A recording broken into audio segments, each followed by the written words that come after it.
Okay, yeah, we have a lot today, so I'd rather get started. Okay. You tell them on your go. Okay, thank you.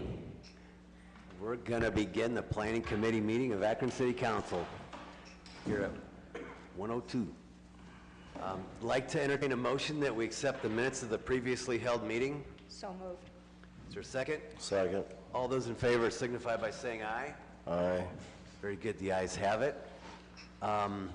We do have a couple items that are up for public hearing today.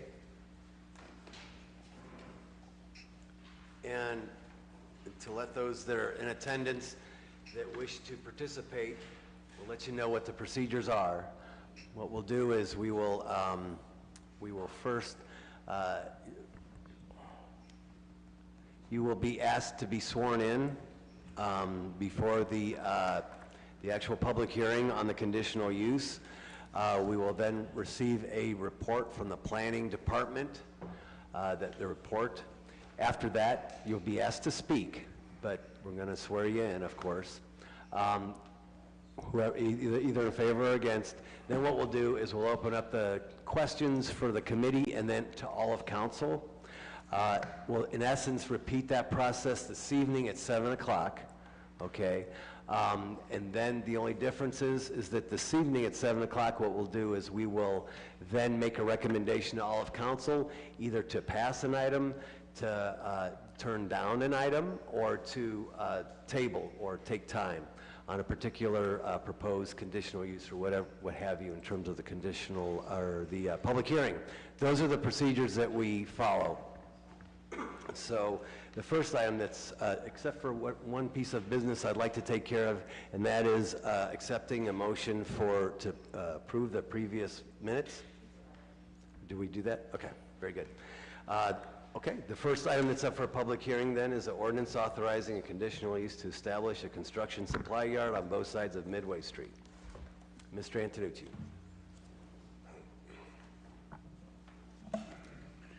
Yes, thank you, Mr. Chairman, committee members. The petitioner, Kenmore Construction, is requesting the vacations of Midway Street, the west end of Ocean Avenue, and a portion of Scenic Way between Success Road and Annapolis Avenue.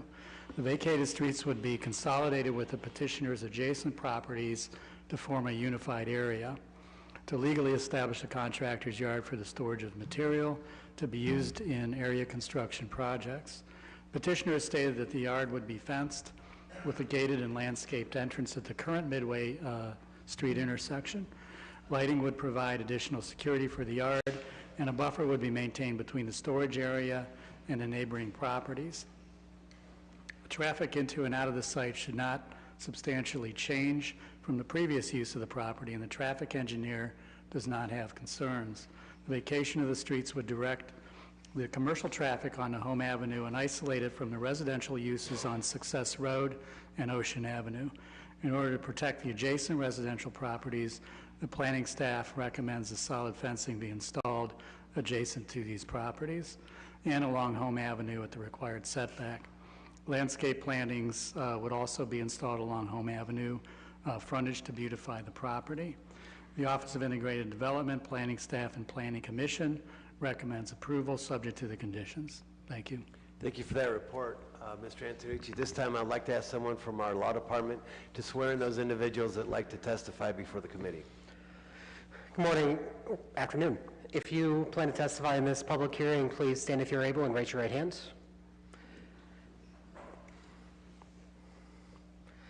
Do you swear or affirm that the testimony you're about to give is the truth, the whole truth, and nothing but the truth? If so, please respond by saying I do. Thank you. Thank you. At this time, we'd like to invite anyone who'd like to speak in favor of the conditional use request. Please come forward, and if you could please provide for us your name and address. Scott Vallejos, 6726 Legacy Lane. I own the property 1660 Scenic Way. Kind of on both sides of the corridor here. I'm okay with them doing it provided they widen Success at Scenic adequately enough for a tractor trailer rig to service that property that I own that requires that. We've always run up Midway. They want to take that away. I don't have any problem with that.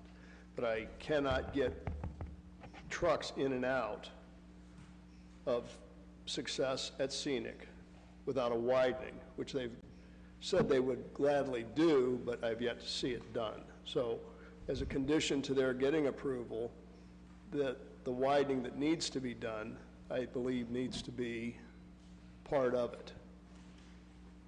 Okay, so they would basically take the southeast corner and widen it. There's a landmark, so to speak, of a tree. If they went past that tree, then tractor trailers could make the turn into our driveway to service our property as needed. Without that widening, we're handcuffed. We've got a business down there that we can't service. Thank you, sir. Okay, thank you. Thank you. I'll ask if there's anyone else here wishing to speak in favor of the conditional use request for a construction supply yard. Sam Scala with Kenmore Construction. I have spoken with Scott and with Phil Lombardo, and we will be accommodated to make that widen to make sure they can turn into there. Perfect. With the tree there, we understand, and we've been out there, so we know what they have to do to make that happen. Very good. Thank you, sir. Thank you. Anyone else here wishing to speak in favor or against the proposed conditional use on Midway Street? Anyone?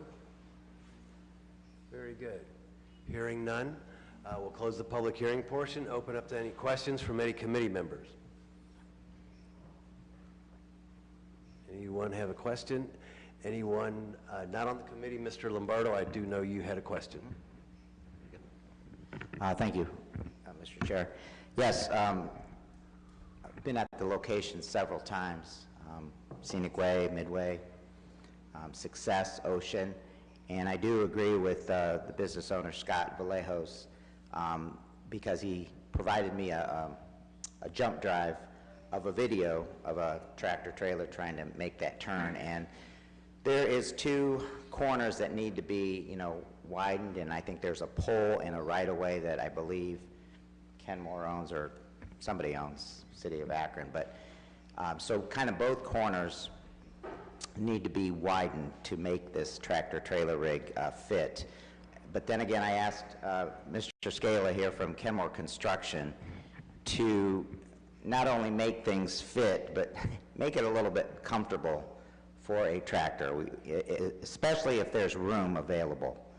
Let's just, make it, work very easy instead of a little cumbersome, because nobody wants to, I don't drive a tractor trailer rig, and I have bad enough time with my truck to park it and back up and jimmy rig it into a parking spot. So we have a commitment from Kenmore Construction. That's all the business owner would like, just to be comfortable in getting a tractor trailer rig down there. So I would like to make an amendment to that proposal to have those types of conditions met. Very good. Okay? Thank you, sir. Thank you. Thank you. Any further questions or comments from anyone? Sir? Were you sworn in, sir? I was not. Okay, well, okay.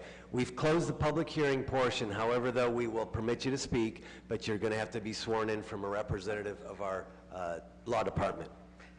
Do you swear affirm that the testimony you're about to give is the truth, the whole truth, and nothing but the truth? Yes. Thank you.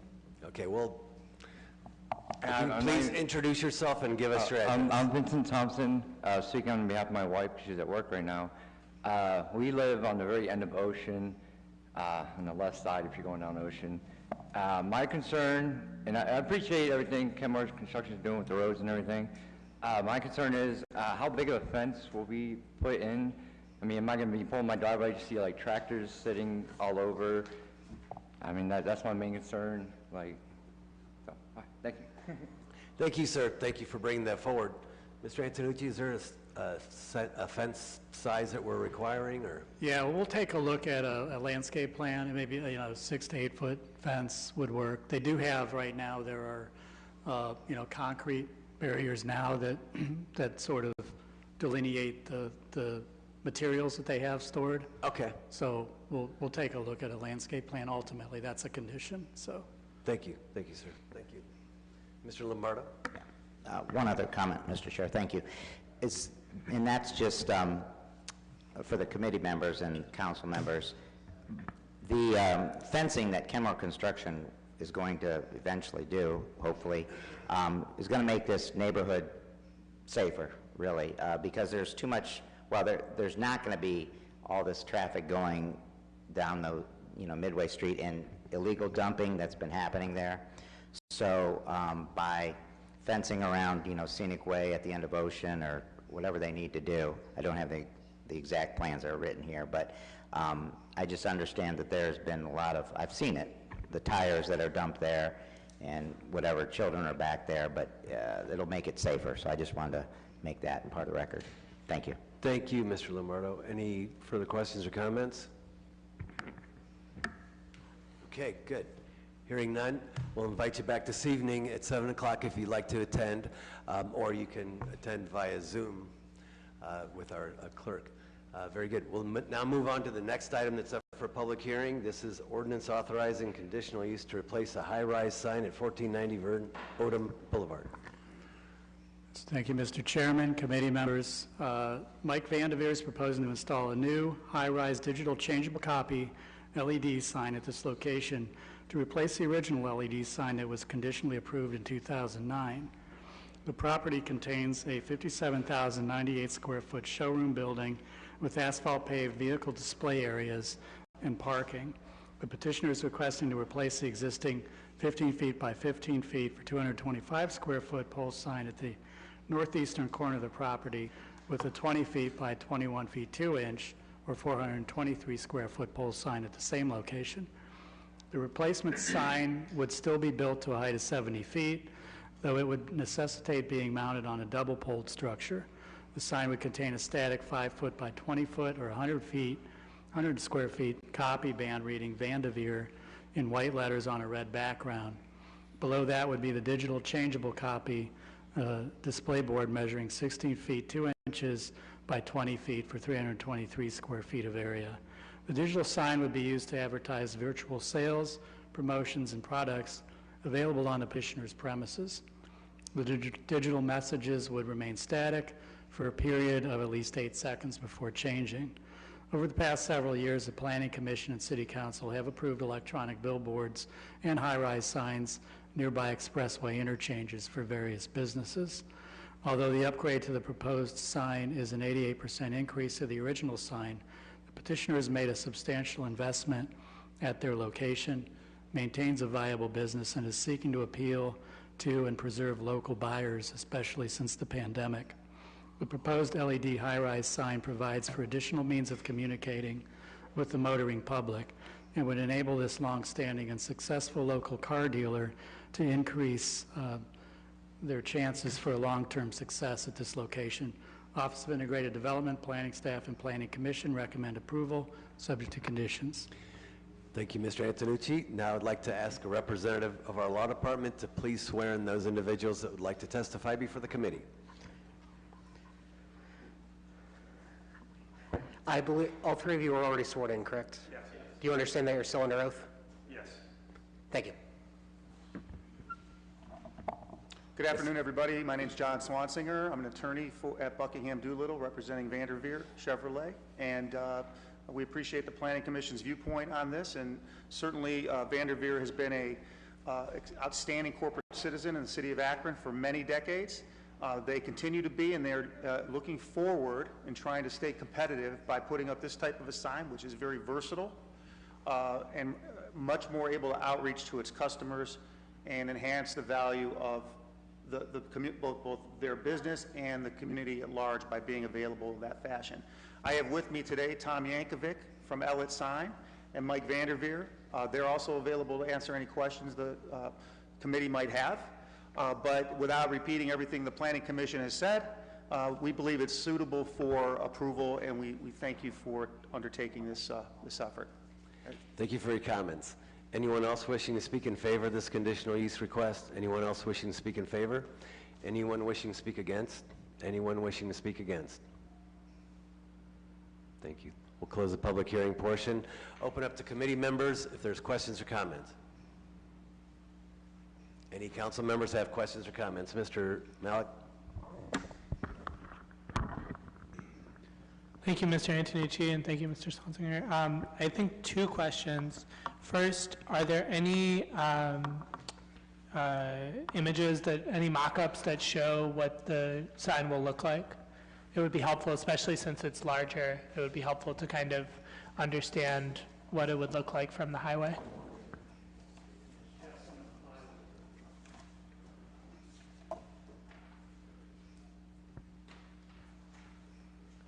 Also, I don't need it right away if...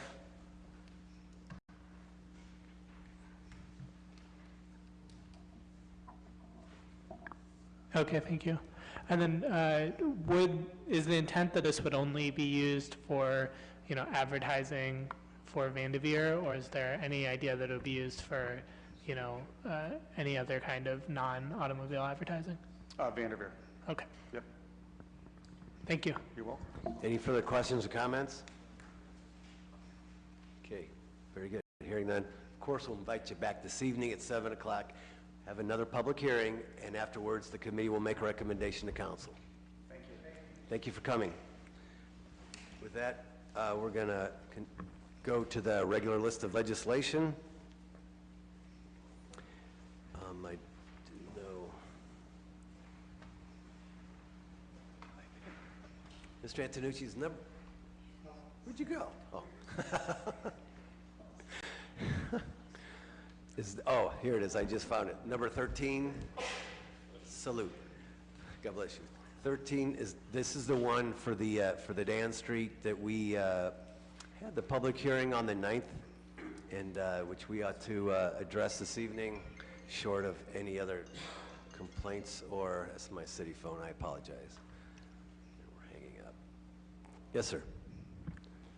13. Yeah. So this was the rezoning of several large properties, Dan Street and North Street. The Akron Public Schools bus garage would go. There are several parts of that property that's zoned currently two-family that would go to a government use district, which would be consistent with the bus garage with the use of that property.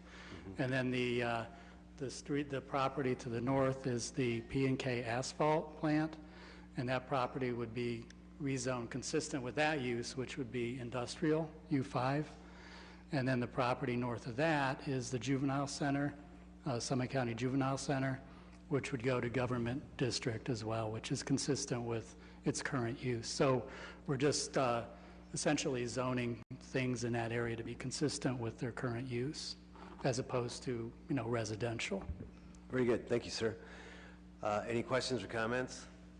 Did have the public hearing on this item on May 9th.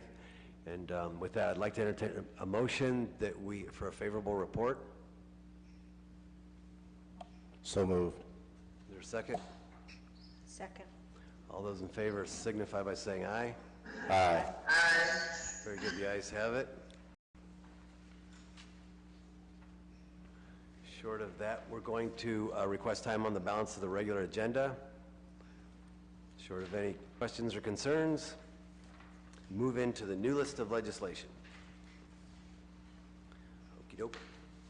So with that, item number 2 is the ordinance approving the 2022 Consolidated Annual Action Plan, including applications and certifications for the Community Development Block Grant, the Home Investment Partnership, the Emergency Solutions Grant programs, authorizing the Director of Planning and Urban Development to enter into all necessary contracts for the operation and term of the programs.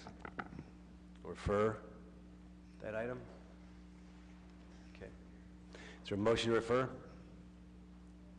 Motion to refer. Motion to refer. Thank you. We'll take that as a first and a second. All those in favor signify by saying aye. Aye. Aye. Aye. Okey doke, thanks. Anybody against? Nope. Okay, item number 3 is ordinance amending, supplementing Title 15, Chapter 153 zoning code Section 153.566, Class UPD-33 District to allow limited access to West Bath Road, Ascot Industrial. Up for a public hearing on 6/27. Motion to refer. Motion to refer. Second. All those in favor signify by saying aye. Aye. Against? Okay. Next is authorizing the acquisition of a parcel number 674387. I'll go slower. 67-483-75 from the Summit County Land Bank and declaring an emergency. Mr. Volleman? Yeah, so we own a parcel that's in between 5 Points and Rhodes, and this is just to the south of that, and we plan on combining those two parcels together as far as an RFP for development in the upcoming months. So it's to make it a more developable parcel. Okay, very good. Is there questions? Any questions or comments? Is this a rush type thing? Nope. Consent agenda okay? Consent agenda would be great. Consent okay? You said. Is there a recommendation for consent agenda? I'll make that recommendation, Mr. Chairman. Second. Thank you. All those in favor signify by saying aye. Aye. Against? Aye. The ayes have it. Okay. 5 is a ordinance accepting a dedication plat for Ascot Parkway. I assume that's in conjunction with, Yeah, that would be, we would ask that that be referred. That's in conjunction with the public hearing for that UPD 33, which is number 3 on the agenda. Okay. Any questions or comments? Is there a motion to refer? Motion to refer. All right. Is there a second? Second. Thank you. All those in favor of referring, signify by Aye. saying aye. Aye. Against, the ayes have it. Ordinance number 6 is ordinance authorizing the acquisition by donation of a parcel number 32052-300 in Geauga County. yes, and this is a donated parcel. It's adjacent to a lot of the land we own out in the watershed. Per Jesse and the group out there, it's a good property to add for our protection, for water quality. It's a very swampy and natural, and it would be good to add to what we're doing out there for water Cool. quality. How big is it? I knew you'd ask that. Oh, it says 14.18 Okay, there it acres. is. Yes, I had it on the back, so. Yeah, 14.18 Yep. acres. So, and we own all the adjacent property. Cool. Mr. Kamer? Yes, sir. You good? Okay. Any other questions?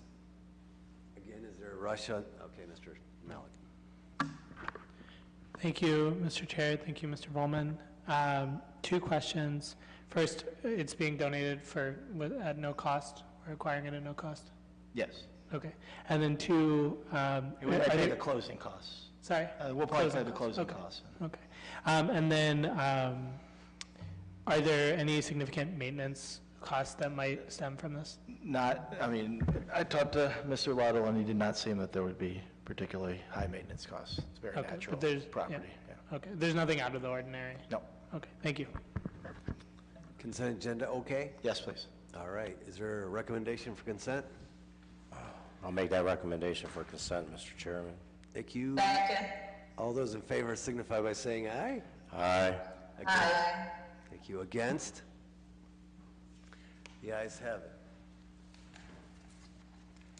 6A, ordinance amending and/or supplementing Title I, Chapter 11, Sections 11.01 through and including 11.11 of the Code of Ordinances of the City of Akron, Ohio by subdividing the city into wards in conformity with the 2020 federal census and Akron Charter, Section 28A, to be effective for the municipal primary election to be held on May 2nd, 2023, repealing existing sections 11.01 through and including 11.11 of the Code of Ordinances of the City of Akron, Ohio on the effective date of the new ward boundaries, authorizing the Director of Law to have prepared a more detailed map and/or description of said wards as shown by Exhibit A and declaring an emergency.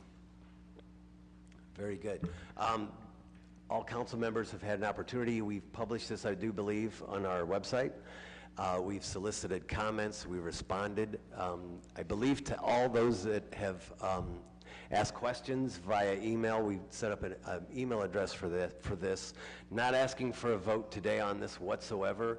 We're going to keep it kind of open for public comment and question. At this time, I'd like to ask if there's any, we also have, I'd like to mention Mr. Dykes, the consultant for this project, on the line as well. I don't know if you have any comments or not, Mr. Dykes, who we've been working with. If you have any comments or anything, Mr. Dykes. I'm having a hard time hearing because of the reverberation, but I'm here for answer any questions you might have. Okay, perfect. Thank you very much. Any members of the committee have any questions or comments at this time? Again, we're going to take time on it and solicit input. I do see Ms. Mosley has her hand up. Thank you. I'm Chairman Fusco. Mr. Dykes, and even Councilman Fusco, if we could have a conversation, I just have a little concern about the bottom part of my ward where it touches lives in Mustale. I have some concerns about that, so if we could have a conversation about that, I'd appreciate it. I would welcome that opportunity. All right, thank you. Thank you. Thank you. Very good. Ms. Holland, Malik, and then... Thank you, Mr. Chair, and thank you for being here, Mr. Dykes. I would ask that the questions that have been forwarded to the designated email be shared with all council. I'd be interested in having both the questions and the answers that have been provided. Yep. I'd also, if I may, I'd like to have the timeline. I get that this is being proposed as an emergency. Would request that we, slow the roll a little bit. I'd like the opportunity to see those questions and answers, and also to perhaps put out a call for any more questions from the public. Thanks. Okie doke. Mr. Malik? Yes, just to echo and extend upon those points, I think that it would be helpful to see the comments that have been submitted to this point. I know that at least one resident in my ward has shared extensive analysis and commentary with Mr. Dykes, and so would like to see what other concerns have been raised. Definitely appreciate the process to this point. Given that we do have some time, I think, given that the election is next May, if we can look at what the timeline would be before passage, we had this recent town hall involving housing. I think it may be appropriate to have some kind of public forum by which we can not just kind of have an option for people to submit, but actually kind of solicit feedback. And, we probably have time to do that before our August recess. But again, I don't think it's essential that this be passed before that August recess.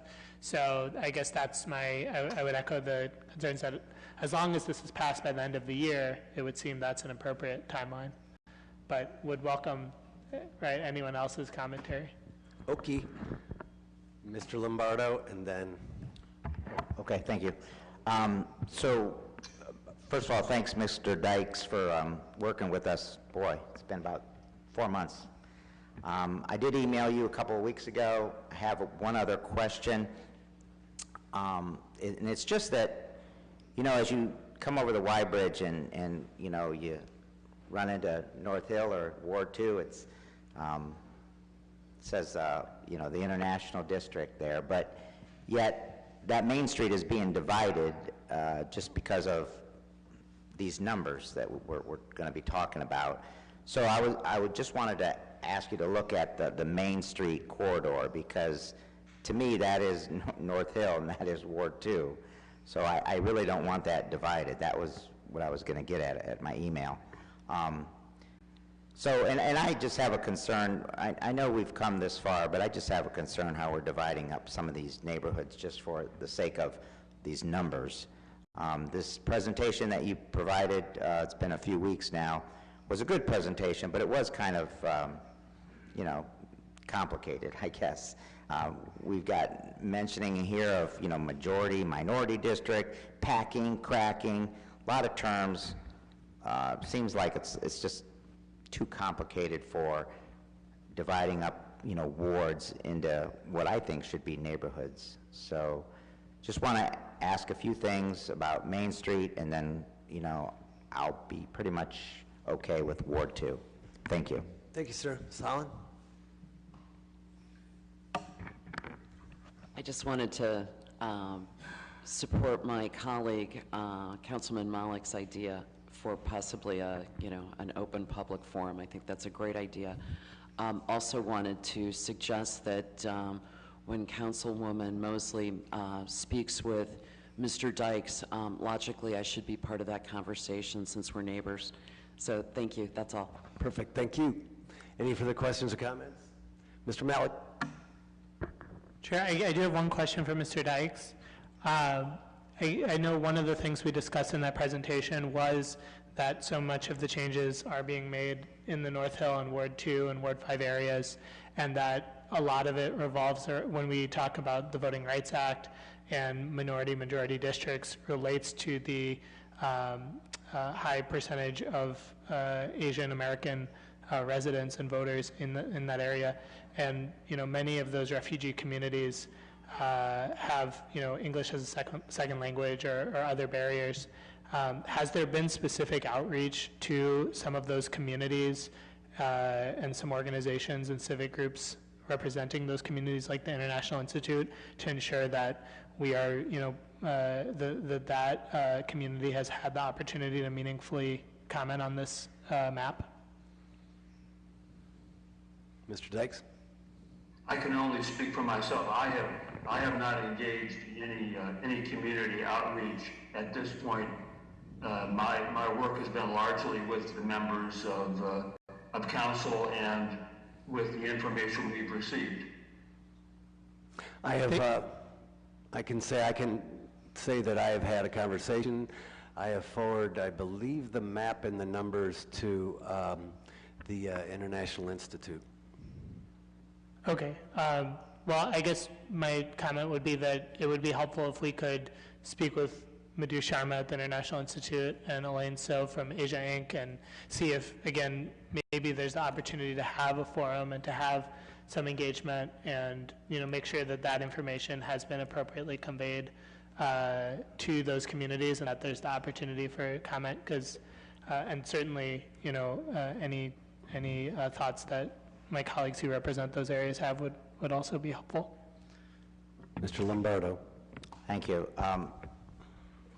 Councilman Malik, I'm going to disagree here, just because, it was enough of an effort to get them to understand about primaries and the general election, and even how to vote. I don't know exactly how that, community outreach that meeting would go, because, again, they're just trying to understand, when do we vote, and, there's elections every year. But just say you're in this neighborhood and not that neighborhood, or this ward and not that ward, I don't know how that would matter to them. So that's why I would just kind of disagree with that. The outreach is fine, but it's enough of them to understand when and where to vote and the difference between a primary and a general. Thank you. Thank you. I'll make this brief because we don't need to get an extended back and forth. But I think that's exactly why it's important, right? Is because we want everyone. The point of this civic engagement to this point has been making sure everyone has the opportunity to meaningfully present feedback to this. And I think we're on the same page that there are some extra difficulties and extra barriers to this community having input, but that's exactly why we should go the extra step, and exactly why this map does not need to be passed before the end of the year. I think that was clear from our earlier discussion, and we should use this as an opportunity to have a conversation and to have additional civic engagement, and particularly with a community that we are trying to be welcoming with and trying to bring into the fold. And I say this respectfully as an Asian American, right? Recognizing that Asian Americans are in a unique position right now where there's rises in hate crimes and things like that. We should take the time to engage with Asia Inc. and with International Institute and with the different groups. All right, very good. Ms. Holland? Thank you, Mr. Chair, and thank you, Councilman Malik. I can tell you that the most significant and recurrent complaint with regard to efforts to protect and assure access of all qualified voters in northeastern Ohio in the last 2 federal elections had to do with significant issues around language barriers for qualified voters in the North Hill area. More than happy to access data that would support that. I'm sure it's available. And I will 110% co-sign what Councilman Malik just said. The primary reason for the Voting Rights Act and everything that flows from it is to assure that avoidable barriers like what has gone into this study and this outcome are removed. It is our obligation. It is not optional. It is what we are here to do. And as the officials that we are, it is our absolute duty to see this through. I want to particularly emphasize 2 things. It was my understanding from Mr. Dykes' presentation that this was going to be a lengthier process that would assure greater public interface with the process. This is so important. This is the most fundamental of our civil rights. This is so worthy of greater time and opportunity for folks to understand. I would say that to my colleague, Councilman Lombardo's point, that indeed, the minutia of voting rights can feel complex, can feel difficult to understand and to apply. And that might actually be the best reason to slow the roll, stretch this out, give folks an opportunity to weigh in, ask questions, and understand. That's all. Thank you. Thank you. Thanks to everyone for all of your comments. Really appreciate them. We didn't ask for a vote today, so we are taking our time. Okay, we're not voting today, and we were just basically soliciting comment, which we received, and we appreciate those comments. Thank you very much. How long has it been on the website?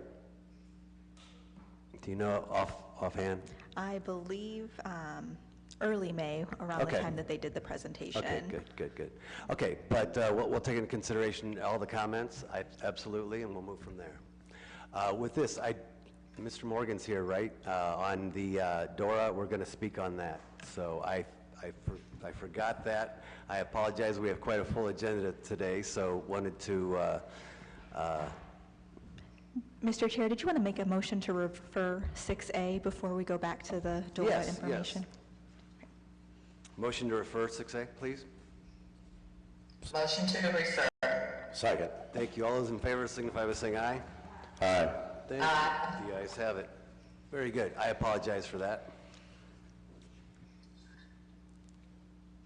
Okay. Well, we're presenting an application for the expansion of the downtown outdoor refreshment area. Of course, as all of you know, in 2020, we initiated our first DORA, is what they're commonly referred to. Our first attempt was meant as a test phase. The DORAs can be up to 640 acres, and we started ours with just 19. This application would expand it throughout Main Street from just commonly referred to Missing Falls at Bargeson, Maine, all the way down to Lock 15. We would only still be using approximately 144 acres of our 640. And the goal obviously here is to promote and foster more downtown activity. Very good. Very good. Is there any questions or comments about this? Ms. Holland? Thank you, Mr. Chair. Thank you, Mr. Morgan, for being here today. I have had one or two questions from Ward 1 residents along the lines of follow-up from what we've heard from Ms. Wilms, and that is that it's clear that the nature of DORA regulation is that it is not, as it's been said, set in concrete, that we have the ability to revisit and to actually change the size, change the circumstances. And I'm interested if, within your domain, if you will, whether you have a sense of what the criteria would be for revisiting. Could you talk a little bit about what you will be looking at in terms of analyzing whether all or some of the current or proposed future DORA is working? Well, that's an excellent question. Actually, by legislation, by statute, under the revised code, there's a 5-year look back, examination built into the program, and it appears in the legislation. So it will come up before council automatically to review it, to make sure that it's functioning the way that we want it to function, to make sure that there's not any of the problems that people might think be associated with it. So in terms of that, I can tell you we have not had any of the issues that people were concerned with. I think you find that across the state of Ohio through various cities that implement these DORAs. There is that initial concern that there's going to be an uptick of crime or traffic-related issues, and I'm happy to report since 2020 we have had neither of those. So I do hope that when it's time to revisit it, that what we do find is a significant increase in commercial activity down on Main Street. Thank you. That was exactly what I was looking for, and I guess the follow-up piece would be, do you anticipate that there will be increased police foot patrol presence in the proposed increased DORA area? Right, yeah, absolutely.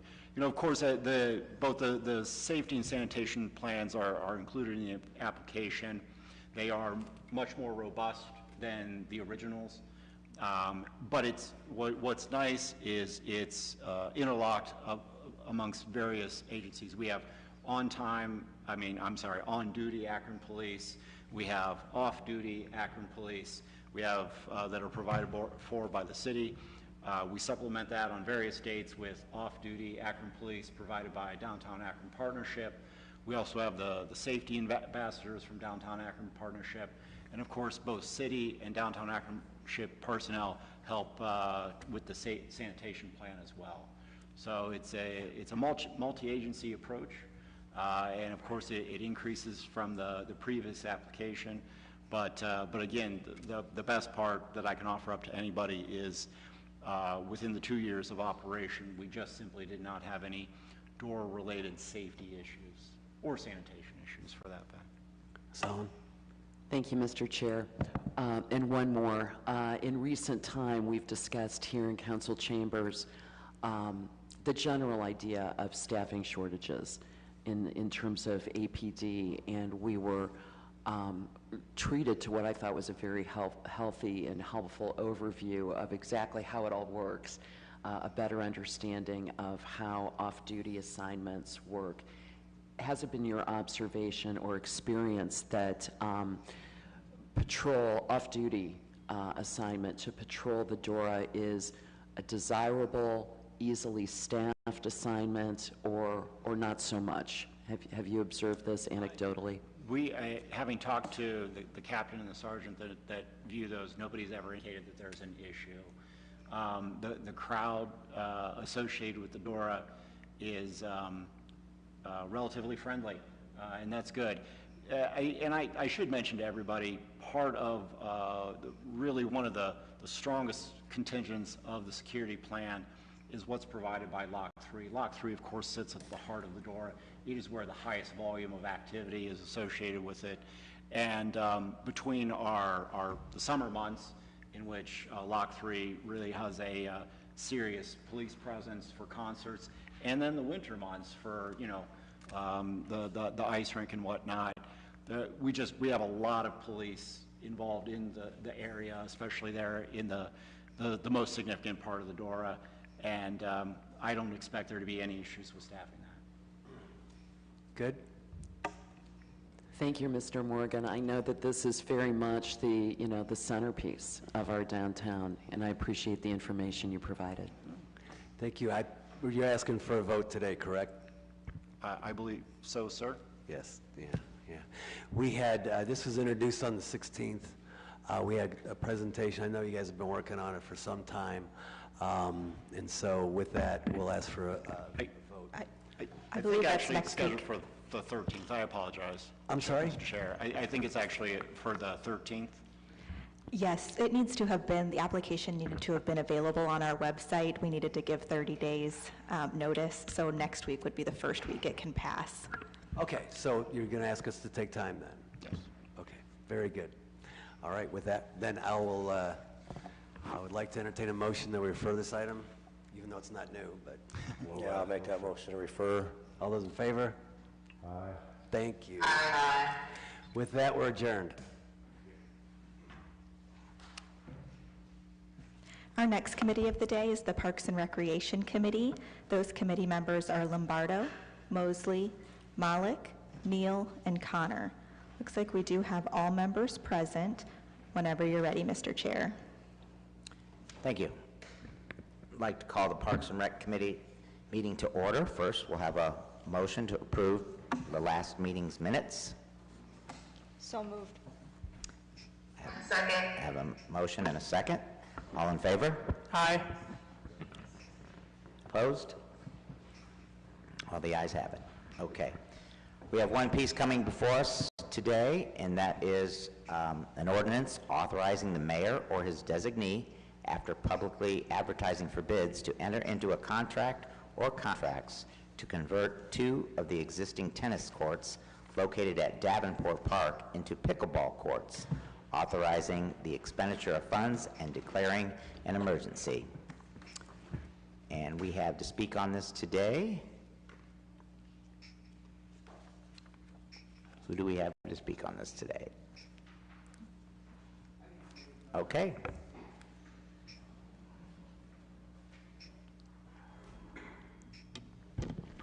Jim Ashley, Office of Integrated Development. Thank you. And this would be our second pickleball location.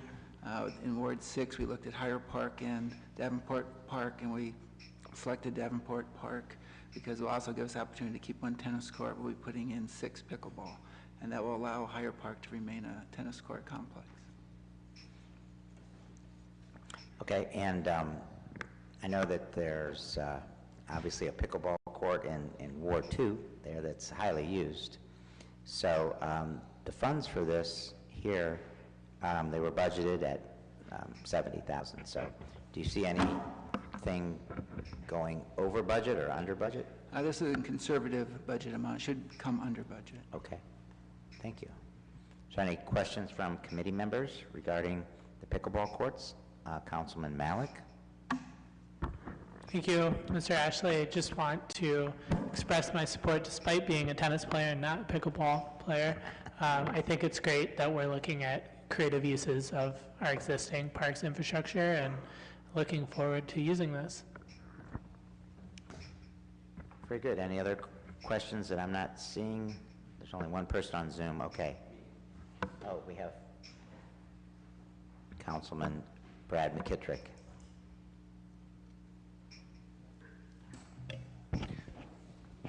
Thank you, Mr. Chair. This is a park in my ward. I am in full support of this. I would like to have my name added as well. I've had numerous residents within the ward talk about this. It's been talked about for quite a while, since the first ones went up in Mr. Lombardo's ward. But I am in full support of this. Thank you. Well, thank you. Make sure to have Councilman McKittrick name added to the legislation. So what's your pleasure, Mr. Consent Ashley? agenda is fine. Consent agenda? Can I have a motion for consent? Motion for consent. Motion and a second. Very good. All in favor? Aye. Opposed? And opposed? Okay, we'll see that it's placed on the consent agenda for tonight. Thank you so much. And with no other items coming before us, our meeting is adjourned.